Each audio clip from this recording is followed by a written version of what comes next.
In today's video, I'm going to teach you how to create a folder in Gohighlevel. To get started, open Gohighlevel and make sure you're logged into the correct account or sub-account where you want to organize your automations.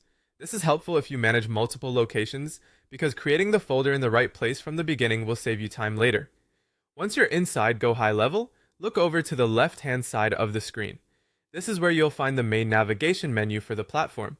Most of the key tools you use regularly, including conversations, opportunities, marketing, and automation, are located here. So this is your starting point for accessing the area where folders can be created. From that left side menu, click on Automation.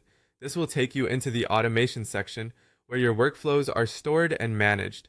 If you use workflows often, creating folders is a great way to keep everything more organized. For example, you might group workflows by client, campaign type, lead stage, or internal process. Having a clear folder structure makes it much easier to find the right workflow quickly, especially as your account grows. After you enter the automation area, click on Create Folder.